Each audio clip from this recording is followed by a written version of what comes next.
The eastward slope came to a halt when it reached a towering ridge, leaving behind sprawling patches of sagebrush and sparse bunch grass. This scarce vegetation was just enough to satiate our oxen's hunger.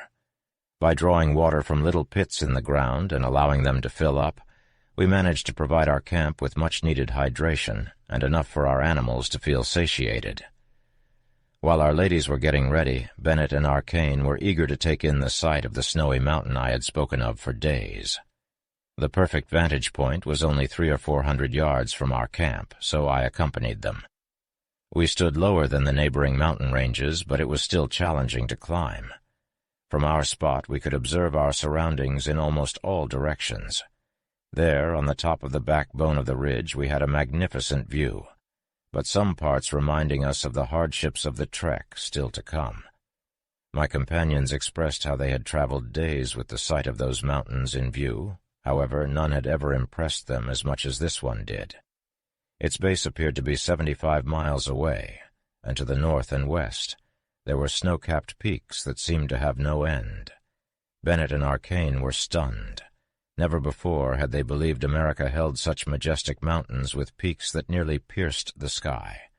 Such steep ranges could only be traversed by birds. As for the west and south, it seemed as if we were standing on level ground, surrounded by bleak and barren buttes that dotted the plain. Even though it was the season for snow, none of them were high enough to bear any. I traced out the route we were supposed to take, pointing out striking landmarks, and it could be followed for at least 125 miles from our current location. This plain, lined by bare ranges and buttes, is now referred to as the Mojave Desert. They stood there, taking in every point and waterhole, as if etching it all into their memory. It was time to return to camp, but no one looked back at the rugged terrain they had just trekked since spotting the distant snow peak, now towering above them on that November day in 1849. The only snow-capped butte in that direction was where they had captured the Indian and discovered the squashes. Turning to face east, they saw a range of peaks that looked barren, like a single naked rock rising from the earth. Each peak was colored differently, ranging from yellow to blue to fiery red to nearly black. It seemed as if this range had once been the fiery center of some mammoth furnace. They believed it was known as the Coffin's Mountains, a range with not enough earth to bury even a small coffin. As they prepared to leave and head back to camp, they took off their hats and gazed upon the scene of so much pain, suffering, and death. "Goodbye, Death Valley," they spoke in unison as they turned away and started walking toward camp. Even though it had been many days since their lone camp had been set up on the edge of this long, narrow valley they had crossed into, it was still called Death Valley. There were many stories about how it had gotten its name, but they were the ones who had named it, the party that had endured so much hardship and had first been haunted by its memory. And so they left Death Valley behind, carrying all of their experiences with them as they continued on their journey. Chapter 15. Leaving Death Valley Behind. We had escaped Death Valley and were now on our way over the black, desolate mountains and dry plains. Rogers and I exuded confidence in the road's ability to weather any difficulties, but the poor women with us were riddled with complaints and sorrows. They believed they stood at death's door and had no desire to continue marching through the dreary vestibule before them. They had convinced themselves that the road was longer than we had told them, and that they never would live to see the end of it. On the first day it had already become clear that they were losing hope. Rogers and I counted up the camps we needed to reach every day and used this to assure the women of the time that would be consumed on the trip. We encouraged them in every way we could, telling them that even a little bit of progress each day would bring them closer to the promised land, and that exercise would soon make them stronger. We were determined not to leave them behind to die in this unforgiving terrain. John and I told them that we felt in much better spirits now than when we had set out alone. Now nothing but the arrows of an Indian could stop us. We assured them that there was not a sign of a grave to bury them anywhere nearby, and explained that it would be much better to perform the last sad rites on the other side of the beautiful flowery hillsides. We only planned to march as far as the falls that day, and after a little rest, we prepared to move. Loading the cattle was easy, and the children fit into our pockets better than usual. The mothers, with full canteens strapped across their shoulders, found soft spots for their poor blistered feet at every step, each foot as badly affected as the other. They walked as if suffering from corns on every toe and heel, but still they kept moving. Whenever they stopped to rest, Arcane waited for them with old Crump, while they breathed and complained for a while before starting again. Our journey was testing our endurance, but we were determined to press on. We followed the route at the base of the towering peak, the rocks beneath our feet barren and unyielding. Eventually we veered southward to begin our descent into the canyon that would lead us to the falls. The canyon floor was covered in fragments of shattered rock, causing the oxen to hobble and stumble along the treacherous terrain, much like the women who traveled with us. Even a reliable pair of moccasins would fail to withstand the rugged landscape, and we desperately hoped to leave this terrain behind as soon as possible. As we traveled, Rogers and I hurried ahead to aid Arcane and his companions in any way we could, while Bennett stayed behind to assist the women, taking their arms and providing comfort as they made their way to camp 1 hour after the others. Rogers and I had prepared camp for their arrival, putting forth the effort to gather blankets for them to rest upon, and preparing a hot kettle of soup for their nourishment. Upon their arrival, they collapsed upon the makeshift beds, utterly spent from the day's arduous journey. Though the children wept initially, they were quickly calmed and soothed by the warm soup, which had a way of making everything seem a bit more manageable. After a brief rest, Bennett and Arcane set about assessing the situation at the falls, hoping to ascertain whether the obstacle ahead would prevent us from moving forward, requiring us to turn back and seek another route. Though uncertainty lingered, they ultimately decided that attempting to cross the obstacle was a better option than spending a week searching for an alternate path. The men set about clearing the path ahead, using shovels to scrape and pile sand to absorb the impact of the descent. Come morning, it was hoped that these preparations would be sufficient for a successful passage. Meanwhile, the animals were provided with enough vegetation to nibble on and water to slake their thirst, supplanting their long day's journey with a measure of much-needed sustenance. Early in the morning we bolted down our soup hastily, eager to begin our precarious endeavor. With great care we lowered our cumbersome gear over the small cliff using a series of ropes. After that we gingerly lowered the children one by one to the ground below. Then we yanked all the ropes together, linking them to form one strong, sturdy rope approximately 30 feet in length. With intense concentration, we coaxed one of the oxen to the edge of the falls, looped the rope around his horns, and flung the end to me down below. I braced myself and was told to yank the rope hard when he started so the oxen wouldn't injure himself on the way down. We knew it was a perilous undertaking, and we anticipated a few casualties, but our situation was prickly, and we were compelled to take a few risks. Bennett positioned himself on one side of the ox, while Arcane took the other. Big Rogers stood solidly at the rear, ready to give a push when the time came. "Now or never," whispered Bennett, and with everyone's concerted effort we heaved the ox over the edge. He toppled and tumbled down the rocky precipice, but ultimately landed securely, save for a few scrapes against some rough stones at the base. "Excellent!" exclaimed a few of us. I hastily tossed the rope back up to them, eager to work on the next oxen. Arcane reassured us. "We'll get every last one of them over safely, as long as Lewis here keeps holding things down below." And Lewis carried out his duty staunchly, giving each animal a hard pull when they began their freefall. Not one of them was injured, thanks to his diligence. We made sure to replenish the sand pile built up at the bottom of the cliff each time, making a soft, cushy landing pad for each of the creatures. Soon enough, all of our animals were loaded safely onto the ground. Bennett and Arcane then helped their wives down the narrow, treacherous ledge we had scaled, carefully feeling each step along the way. With their help, they arrived safely on the ground, just as we finished fastening our gear to the animals' backs, ready to begin our march. We had braved the obstacle that threatened to derail us, and found ourselves descending into the rugged canyon with renewed hope. As we wove our way around mammoth boulders, we chanced upon the lifeless bodies of our trusty steeds, lying side by side in a shallow gully. These were the horses meant for the womenfolk to ride, the mounts that had been swiped out from under them. Those poor beasts had not been touched by any animal, wild or otherwise. The obscure depths of the canyon protected them from ravenous beasts, and we had seen no game to speak of to warrant the use of our guns, save for self-protection from the natives, who we reckoned wouldn't give us much grief. Judging from what we saw, I surmised that the area had not experienced rain in ages. It seemed that at times water might have cascaded through after storms or sudden downpours, but the gravel in the riverbed showed no signs of major erosion. We pushed on with haste, eager to locate the trail used by the jayhawkers, which was easier to navigate. When we reached the low point of the valley, we veered toward the south to circumvent a sluggish but persistent stream of salty water that flowed northward to a lake of the same nature.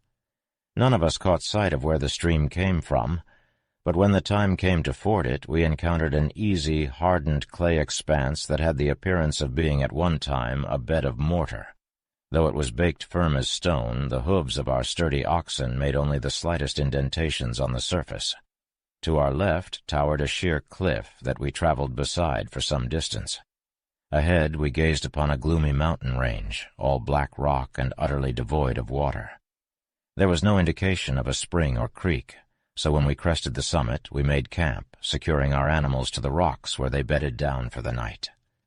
Tired and spent, the women were delayed 2 hours in joining us, but we had a crackling fire built, a savory stew bubbling on the heat, and comfortable bedding made ready, ever considerate of our weary companions.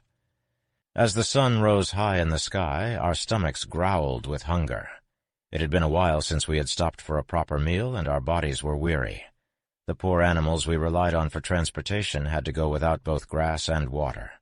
By the time old Crump and the rest of the party caught up with us, the men were carrying their babies while their wives clung to their arms, barely able to stand. When we finally reached the beds, we fell onto them, our feet and limbs aching like a toothache.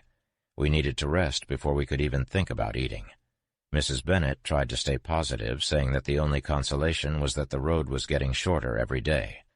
But she also admitted that, were it not for her children, she would rather die than continue following this arduous trail.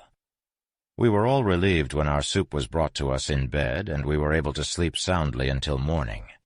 This particular day had been the hardest one yet, and most likely the longest of our entire journey. We couldn't find a place to make camp that was large enough or free enough of rocks to set up our beds. Rogers and I had to boil the kettle early in the morning to make the last of our meat and flour into soup. We knew that at the next camp we would have to kill an ox to replenish our supplies. After breakfast, we set off ahead of the others, leaving old Crump behind. The rest of the party was to follow as best they could, but we needed to move quickly. We were low on water, with only a small amount left in the canteens of Bennett and Arcane. We used what little water was left to soothe the cries of thirsty children. It was a trying time for all of us, but we pushed on, hoping that our journey would soon come to an end. As the morning went on, we couldn't shake the memory of Mr. Fish's dead body lying just 200 yards to the south.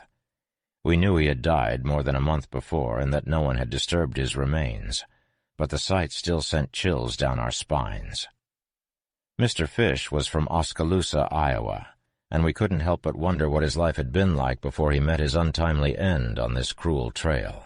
We were on a mission to kill an ox as soon as we got to camp. Each man was to provide one, alternating between each other with no argument over whose was better or stronger. We started down the western slope of the mountain, where loose, hard, broken rocks hurt the feet of our cattle and ourselves, as our moccasins were worn thin. Walking with tender feet over broken rock is no easy task. The oxen stumbled mightily in their efforts to protect their sore feet. As we approached the foot of the mountain, we encountered several miles of soft and sandy road. It was hot and dry, and we had no water with us. We suffered terribly. Off in the distance we passed the grave of Mr. Isham, an amicable man from Rochester, New York, who played the fiddle during the early part of our journey and lifted the spirits of his merry companions in the evening. In those days we did not see any living animals aside from those in our train, nor did we see any birds or insects. We found nothing green except for some extremely stunted sage and dwarf bushes. We would later come to learn that the winter of 1849 to 1850 was one of the rainiest ever seen in California, but we were perplexed as to why none of the rainy clouds ever arrived in our area to deposit even a few drops of moisture. After a lengthy hike, we caught a whiff of moisture as we approached the camp, and the oxen hastened even more. Just a few moments before, it seemed like they had little ambition to move quickly. But as we drew closer to the water, those without packs broke into a trot in their eagerness to get a drink. The stream was tiny, flowing out from a pile of rocks and maintaining itself until it reached the sands, where it vanished completely. A few clumps of grass grew along the banks, but otherwise everything surrounding us was barren. As we freed the oxen from their cumbersome harness, our thoughts quickly turned to our hidden stash of wheat. We had been forced to bury it on our way out and had hidden it so well that it took us some time to locate it again. After scratching through the sand with our hands, we finally hit the spot and uncovered the untouched sack. But despite the dry appearance of the sand, the grain had absorbed moisture to the point where the sack was nearly bursting. We emptied the contents onto a blanket and were relieved to find that it was still sound and sweet. Our next chore involved killing one of the oxen and preparing meat for the rest of the group that would be joining us soon. We boiled some of the wheat in a kettle as the beans were all depleted. We saved the blood from the ox for cooking purposes and swiftly cut the meat from the bones. We dried the meat over a fire, reserving what we needed for this meal and the next. We finally found a smooth area in the soft sand where we could rest and spread out our blankets for the first time since Death Valley. The oxen, too, required attention, so we set to work crafting moccasins to protect their bare, tired feet. We were occupied with these tasks, tending to the fire and the meat, when Christian Crump and the rest of the group appeared on the horizon. The women were exhausted, collapsing onto the nearest blankets as they arrived. "How many more days like this can we endure?" they moaned. But with our hidden sack of wheat, a fresh kill, and a place to rest, we knew we could persevere just a little longer. We stood there, looking at each other as the weary travelers counted the days since we last set off. They surveyed the landscape around us, and it was clear that the roughest part of the journey had been conquered. But as they revealed that only 5 days had passed and 2/3 of the distance still lay in the path ahead, doubt spread among us. They could not bear another grueling 5-day trek, so we had to encourage them to stay brave and push through it. We had traveled this path before, and we assured them that we knew how to navigate it with ease. As usual, the women were fed and tucked into bed. Meanwhile, we men busied ourselves by making moccasins out of the green hide. We cut out pairs for the men and women and used the rest to prepare some for the oxen, especially for the weakest ones. But even with that, it was clear that there wouldn't be enough to go around. The morning arrived with its usual bright and cheery disposition. It was warm enough to keep us comfortable throughout the day, but the women were still reeling from the effects of the journey so far. They looked like half-drowned hens with their tangled hair, puffy eyes, and runny noses. They hardly slept at all, haunted by visions of the hard days they had experienced thus far. Ahead of us lay a particularly ominous stretch of land. It would likely take us 4 to 5 more days to cross it. However, there was only one source of water available, and it was heavily salted. We knew that the horses, upon our return trip, would refuse to drink from it, and that we would need to find an alternative path. For now, we only carried enough water for 1 day's journey, and that was for ourselves alone, leaving the animals out of the equation. When we finished crafting our moccasins in the morning, we set out to gather our cattle. But alas, old Brigham, the venerable ox, was nowhere to be found. The consensus among us was that the Indians had come quietly and taken him away. We scoured the terrain until we discovered his tracks. Arcane, a trusted member of our party, followed the trail while we prepared to join him. Suddenly he bellowed, "I've got him! No Indians!" It appeared that old Brigham had wandered into a nearby wash ravine and disappeared from view. The sagebrush in the area must have tempted him to explore. Following his tracks was as easy as walking in fresh snow. To the south of our camp, later named Providence Springs, lay the salt lake that Rogers and I had visited on our first journey. Disappointingly, the water was too contaminated to use. Once we were prepared, we began ascending the canyon, following the path that the Jayhawkers had taken before us. By nightfall, we had reached the summit and continued to a valley below, where we established our camp for the night. It was a strategically sound spot with large sagebrush for our fires and plenty of pasture for the oxen without them wandering too far away.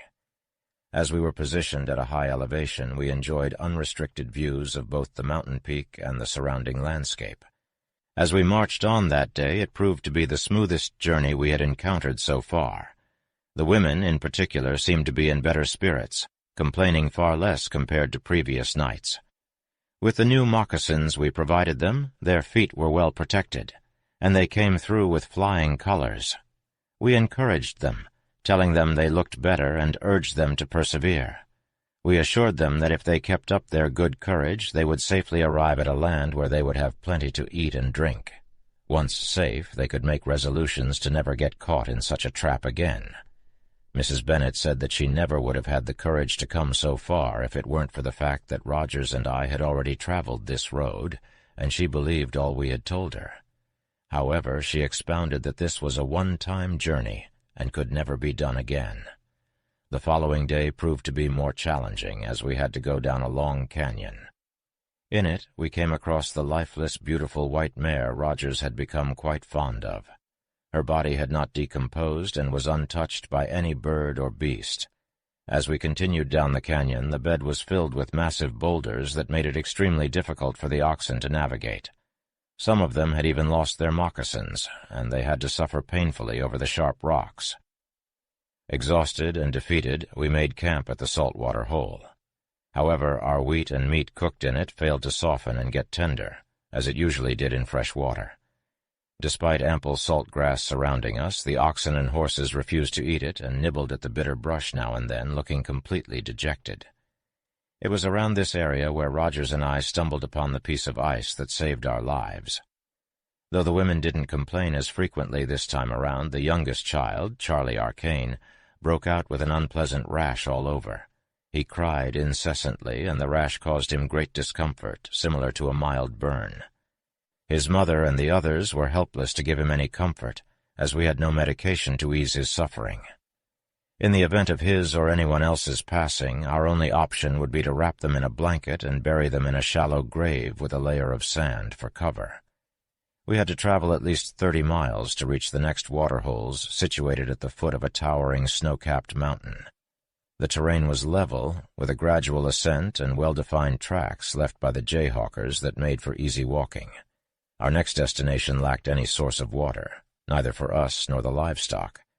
We had to content ourselves with dry brush for the oxen and meager helpings of dried meat for sustenance, but the women did not complain.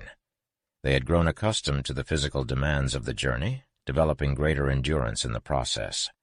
Day after day they followed Old Crump and the young ones with canteens of water and small portions of dried meat to quell their hunger, and Arcane guided his ox patiently without displaying any bad temper.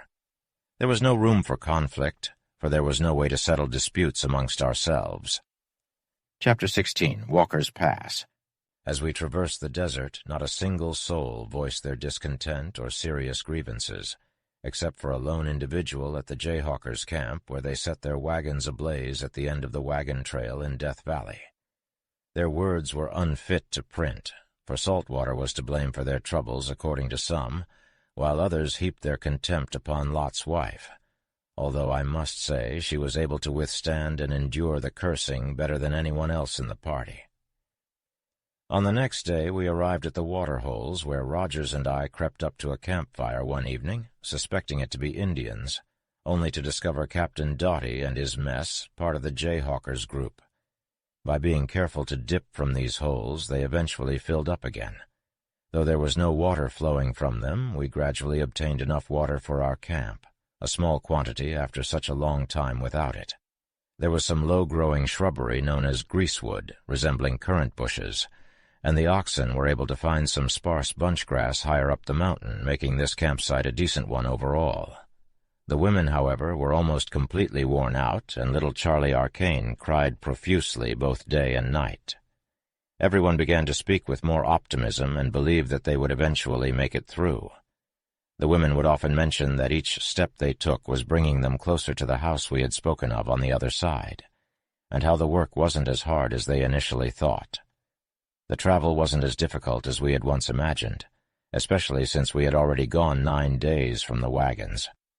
"Are we halfway there?" they would ask. We responded that we had finished more than half of the tough days, even if we hadn't covered half of the distance. And with each step, the women would grow accustomed to the journey and become better prepared for the challenges ahead. There was just one challenge that we faced, the fact that all our beans and flour were used up, and now our wheat was running low too. We had already cooked it, trying to replenish our strength where it mattered most during our trials, and now we believed that we could manage with just the meat. We had finally arrived at the base of the great snow mountain. It was strange to see that despite the mammoth snow cap resting above, which must have been thawing constantly, no major streams or ravines were flowing down this side. It was incredibly dry all around the mountain's base, which was utterly baffling considering the vast sheets of snow ever so close by. We descended into the barren canyon, and there we stumbled upon the northward trail. It was a big one, and we knew we had to follow it. We spoke words of encouragement to each other, hoping to lift our spirits and keep us moving forward. We were all young and full of life, unlike so many who had traveled here and perished. It's hard to describe just how much work it took to keep everybody going. We had to do everything in our power to stay optimistic, focus on the positives and blur out the negatives. There were moments when we painted a rosier picture than the reality, but it was all necessary. The mind has a powerful influence, and we knew that if we let our spirits collapse, we'd be doomed. The women were particularly susceptible to despair. We had to keep them talking and keep their minds off the dangers of the road. Whenever we lapsed into silence, their sadness would take hold, and it took even more effort to revive them. Despite our best efforts, we still had to manage our supplies carefully. Our oxen were growing weaker, and we had to cull the weakest ones regularly. If our food failed, we would be in dire straits. Even so, the meat on their bones was sparse, and we had to stretch it as far as possible. We knew that we'd have to kill an ox every few days, as our other sources of subsistence were almost exhausted. The women hated this region with a passion. They vowed they would never return, and I couldn't blame them. It was rugged and it was harsh, but we had to keep moving no matter what. As the blazing sun peaked over the mountain range to the east of Death Valley, we knew it was time to leave our current spot and start heading west on the trail. My companion Rogers and I took charge of the oxen and mule, while the others stayed behind with Old Crump and his little ones. Arcane discovered that carrying Charlie on his back was the best way to alleviate the irritation caused by the eruption of his skin. This left Bennett to take care of his baby, making the journey more challenging for both parents. However, everyone was determined to be as helpful and accommodating as possible, going out of their way to assist and comfort others in their group. Eventually, Rogers and I found ourselves setting up camp at a decent distance from the mountains. It was a level plain, devoid of water, grass, or anything else of value.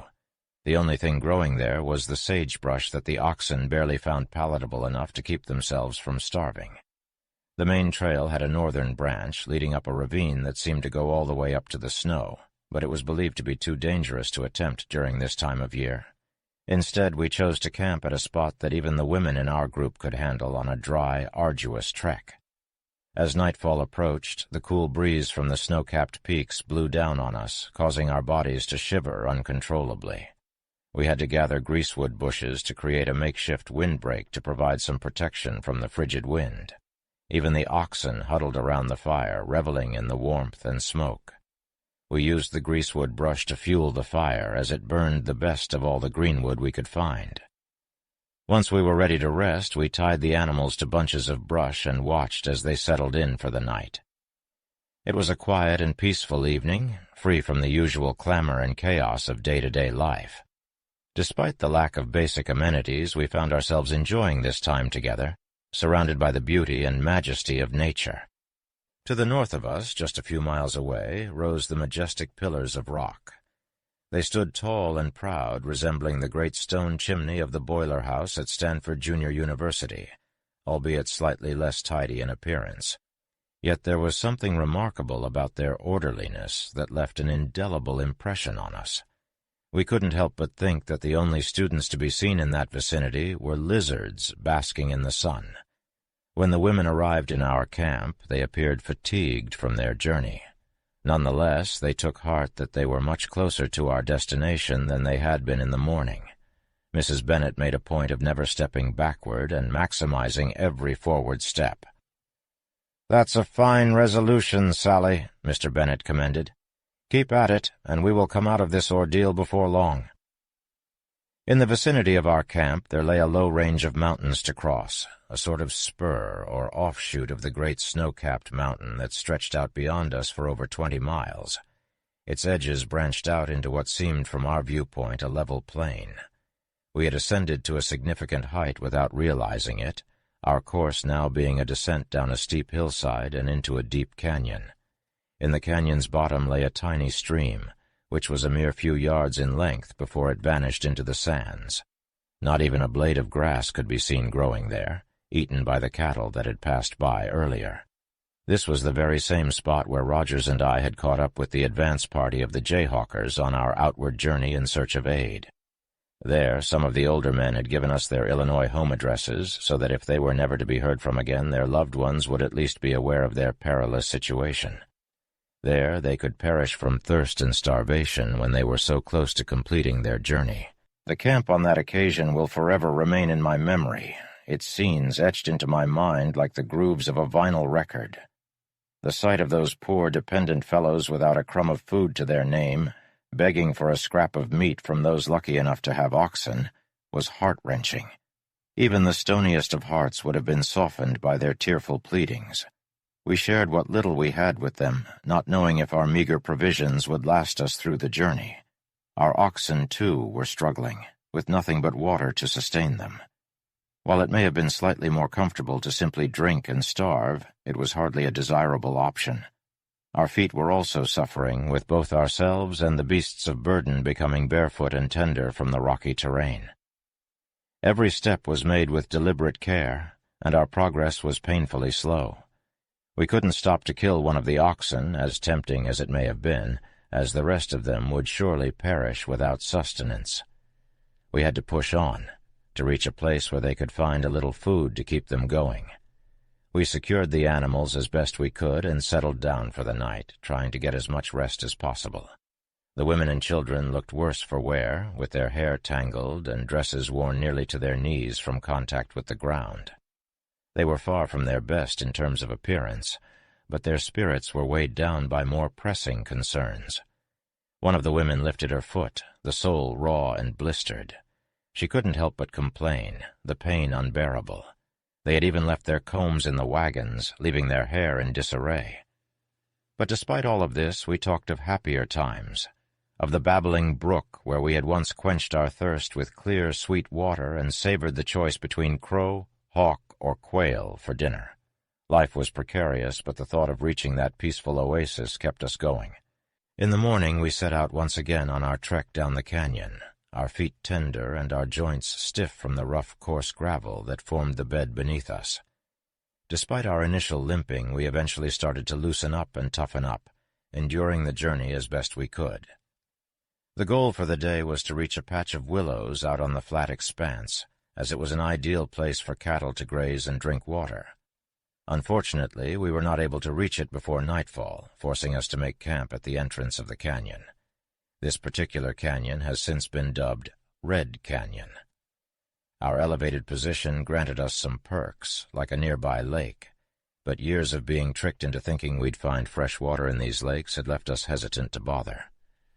Every lake we had stumbled upon had either been salt water or poisoned due to an excessive amount of alkali in it.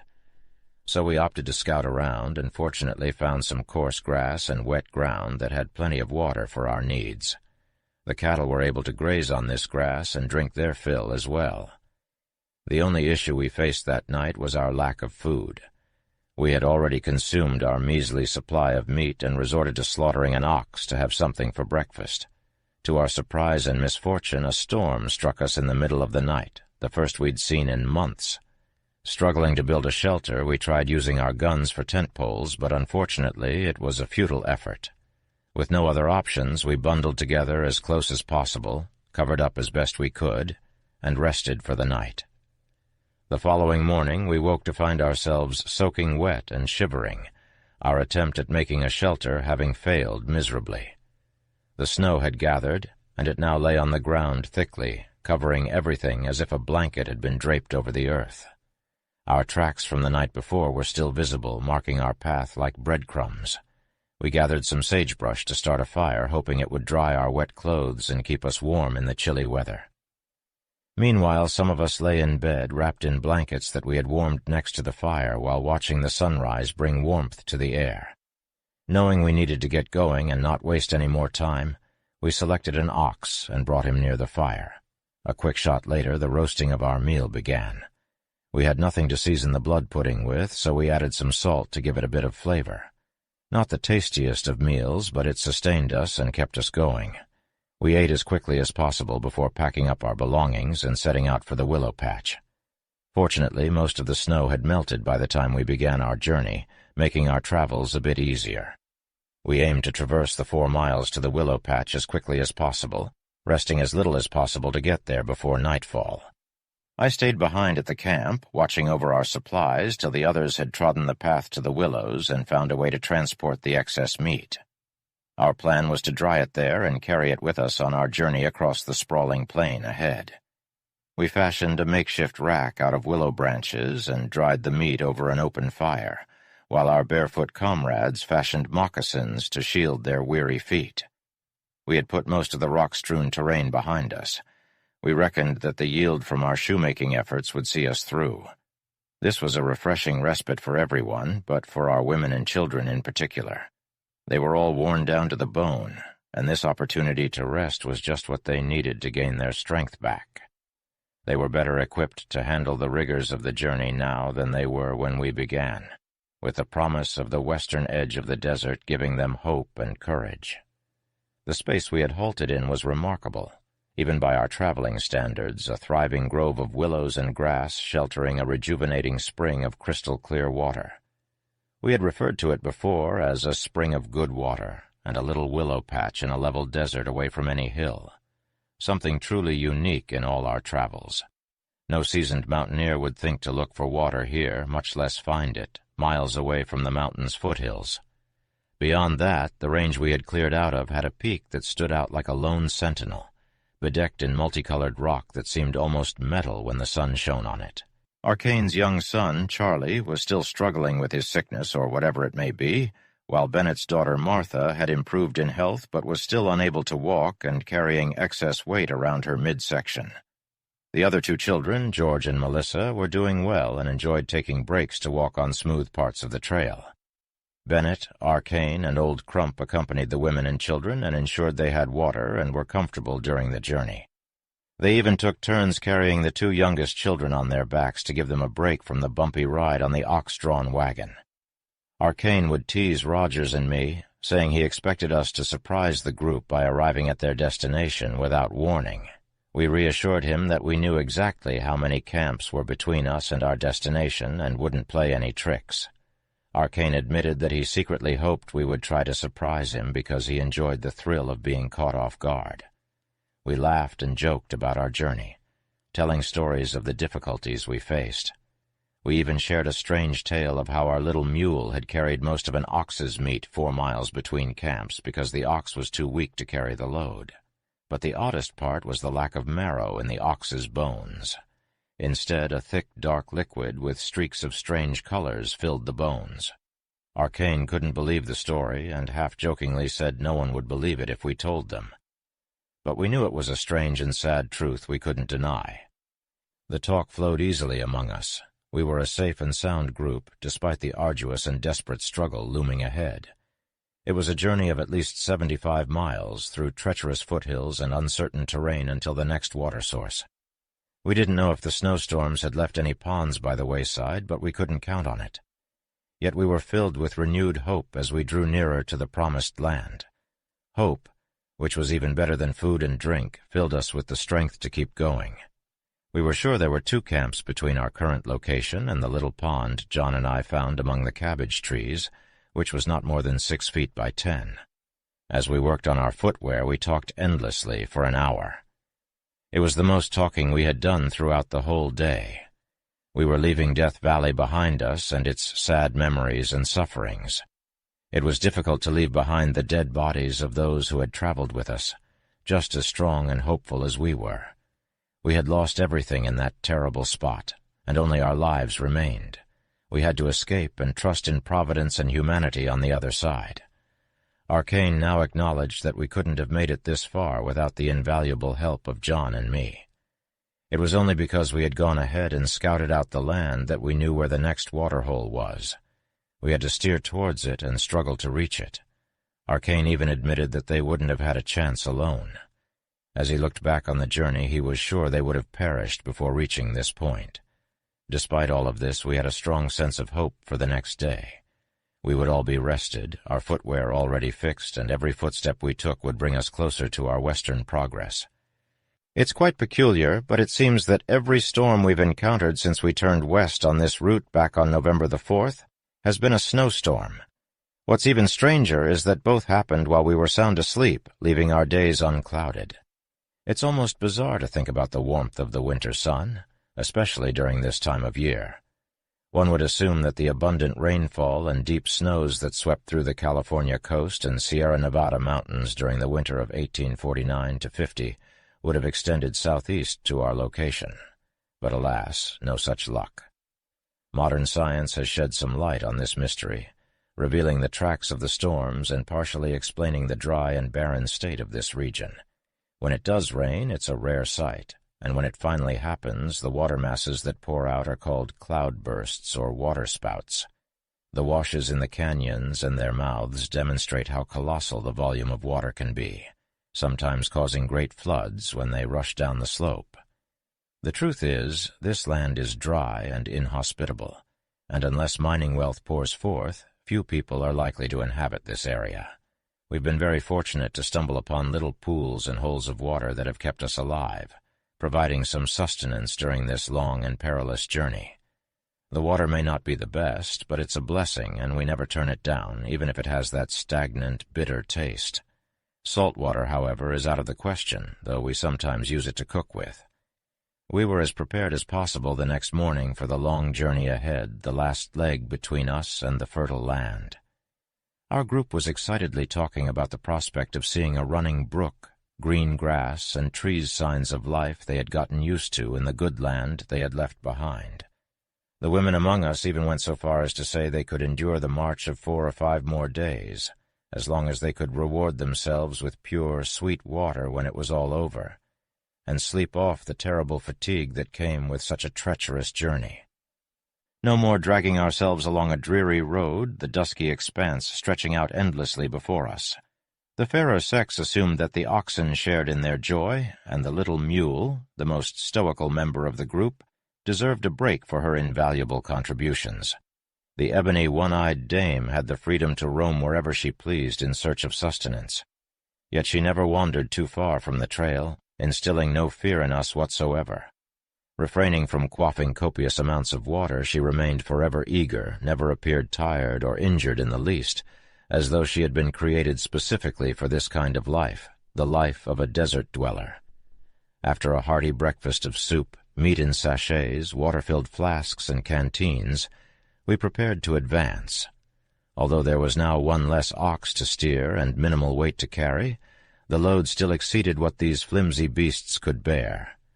The reduced burden did not elicit the same compassionate treatment that old Crump received, hauling his quartet of younglings every day, alert and careful, never stumbling or faltering, invariably aware of the precious cargo he was entrusted with. In our new march, John and I took the reins and plodded on, allowing the remainder of the caravan to trail behind us at a moderate pace using the path we forged.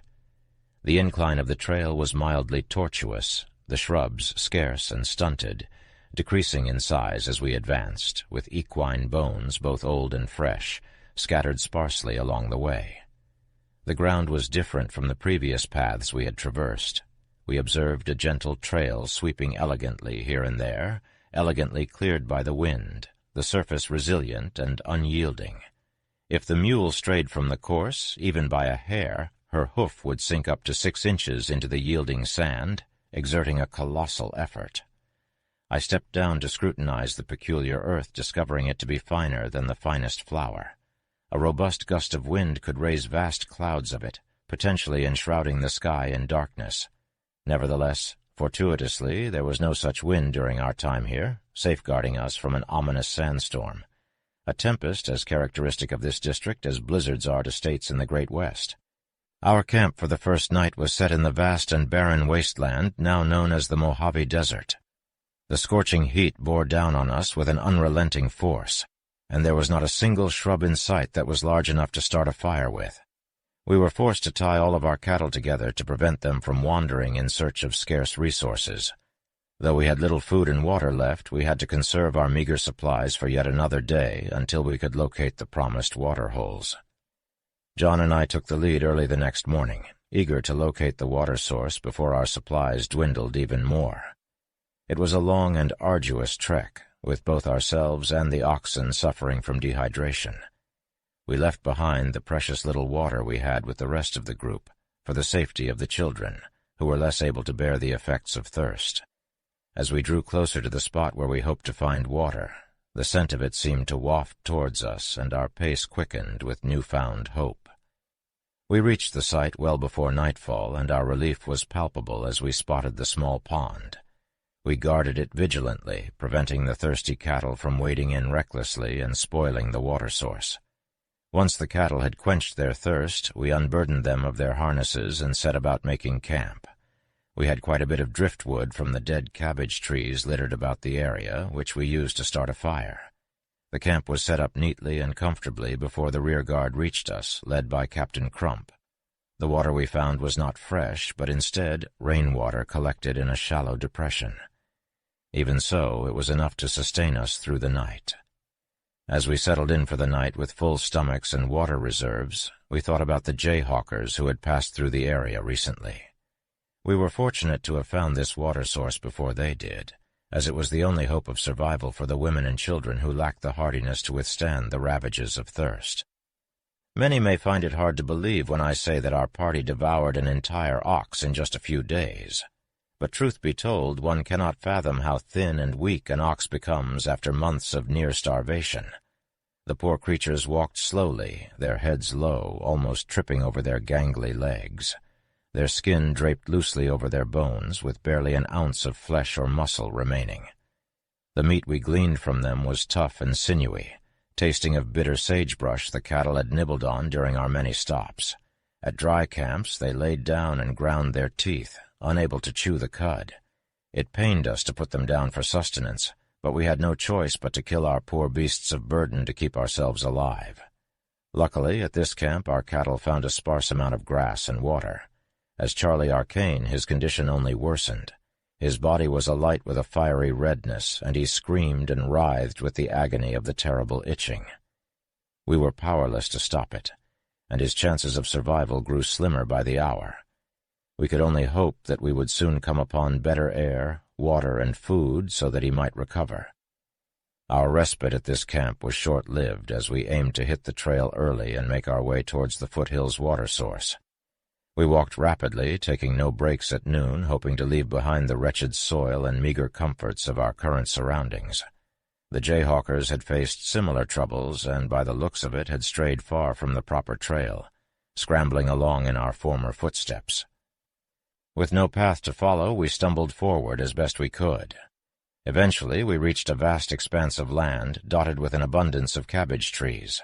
The soil was fine dust with no hint of rock, and a recent light shower had left it damp and difficult to traverse with our moccasins. The women were especially affected, and we had to stop frequently so they could rest. Rogers and I may have had feet nearly as tough as an ox, but the others couldn't withstand the rough terrain. We decided to ditch our shoes and go barefoot, which proved to be much easier going. Sadly, though, the tender-footed had too much trouble, and we could only make a few miles before our companions needed to stop and recover. Our little mule bore the entirety of our food supplies, which diminished with each passing day. Though we hadn't planned for this delay, we couldn't fault our weaker members for their limited endurance. So we camped in yet another barren spot, discussing hopefully of the brighter days that lay ahead. If only we had the means to set a proper table, we might celebrate like the prodigal son. Still, reaching the lush lands where we hoped to settle would be reward enough. At nightfall, we tethered our pack animals to cabbage trees, starting up a warm fire with some of the cabbage trunks, making it the coziest night we'd had in ages. The higher ground we were on meant cooler air and a welcome change from the relentless heat we'd endured. Furthermore, we caught sight of snow high up in the mountains ahead, which sent a soothing breeze drifting down to us. As the sun rose in the morning, our breakfast was a meager one consisting only of dried meat roasted before the fire, without any water to moisten it. However, we had a plan. Each person took a piece of the dried meat and put it in their pocket to chew on throughout the day as we walked. The terrain was becoming drier as we moved ahead, but surprisingly, the walking was much easier. The morning sky was perfectly clear, and to the east the sun rose, casting its warm rays on us. There wasn't a single cloud, not even over the towering high peaks. We searched for any signs of life that could provide us with food, but found nothing, not even a rabbit, bird, or any animal we could use as food. Bennett carried the same load in his gun as he did when we left the wagons. The only powder I had used was the one we required to kill the oxen, which we used to provide for our barren kitchen. As we approached the low foothills, the trail became more apparent and better to walk in. We observed that the jayhawkers, who had scattered in different directions during the plains crossing, had converged here and created a beaten path that we could follow. This path meant they had followed the tracks that Rogers and I had made during our first trip westward in search of bread. A little before sunset, we arrived at our camping site. It was situated in the lower hills of the eastern slopes, and we had to cross a range that lay ahead of us shortly. Here we discovered some standing water in several large holes that were sufficient for our oxen. They also found some large sagebrush and small bushes in the area for grazing. We noticed a few bunches of grass and some old cattle skulls lying around, which were the first signs of any life we had seen along this route. We surmised that the skulls might have belonged to cattle that had been killed or died, probably by Indians who likely used this trail. Chapter 17, Into the Snow and Beyond. The following day, as we traversed the looming range ahead, we eventually stumbled upon the precipice of a massive snow-covered expanse. The unrelenting sun had turned the snow slushy and treacherous, and we knew crossing it at this moment would be far too risky. However, in the morning frost, when the snow was compacted and hardened, we believed our cattle could make it through with little trouble. This pervasive snow belt was an expansive 5 or 6 mile distance, with the snow piled high at 2 to 3 feet deep. Despite the camp's necessity to melt snow for all our drinking water, fortunately we discovered scores of dry juniper trees and twigs that made for a splendid fire. Though at this site we were forced to slaughter another ox. Our Cain's beast was the unlucky participant this time, reducing his herd count to only 2 oxen, and Bennett's to 3. If fortune was on our side, we hoped not to become stranded and keep these oxen with us until we could acquire more sustenance. Their loads were minimal, and we believed them to be manageable. When the ox is put down and gutted, the mule burden understandably overshadows the collective weight of the oxen. Nonetheless, the resilient beast bears its burden with magnanimity and gladly nibbles on any nearby vegetation it can find along the way, causing us no more trouble than a domestic canine. It is worth mentioning our ever-vigilant camp dog, Cuff, who was an honorable addition to our group and provided us with watchful oversight whenever anything seemed awry. Cuff was among the countless dogs who endeavored to cross the plains, but, as they progressed up the Platte River, their delicate paws became ravaged by the debilitating alkali dust. Unable to continue the journey, the dogs were forsaken to fend for themselves. However, our fearless and spirited Cuff refused to be abandoned to such a horrid fate. He hobbled along by our side, and we did everything within our power to support him. Cuff was a skilled hunting dog from the eastern regions, well-versed in every facet and exceedingly intelligent. We were up and moving at the first light of day, despite some of us not getting much rest, as we knew the cool morning air would make for easier traveling on the hardened snow. As the sun began to rise, we were treated to an incredible view of the surrounding landscape. To the south we could see the vast expanse of the country, and to the north and east a magnificent snow-covered mountain loomed. This was the peak where we had left our wagons almost 3 weeks ago, on the edge of Death Valley. The reflection of the sun on the snow was so bright that it almost blinded us. But we didn't let that slow us down. We knew we had to cross the snow before it softened and became too difficult to traverse. The deepest parts were about 2 or 3 feet deep, although it had likely been 3 times that when it first fell.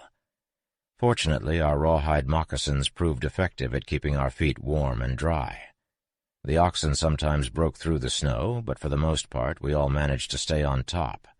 We were surprised to find that the snowfield extended much further down the western slope than we had anticipated. While crossing, we even came across the tracks of some animal that had crossed our path a few days prior. We couldn't make out what sort of creature it was, as the tracks were now just some holes in the hardened snow. It wasn't long before we finally reached the end of the snowfield, and we soon came across the babbling brook that Rogers and I had so often described to the weary women. It was a much-needed oasis, with water, wood, and grass all around.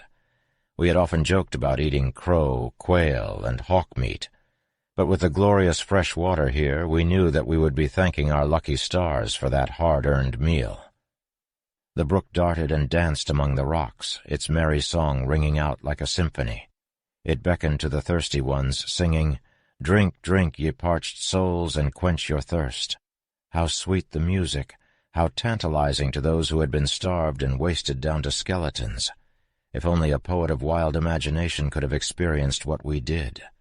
To have scrambled through the rocky terrain and come upon thick, muddy pools of water, only to drink it with eagerness, despite its saltiness and bitterness being almost too repulsive.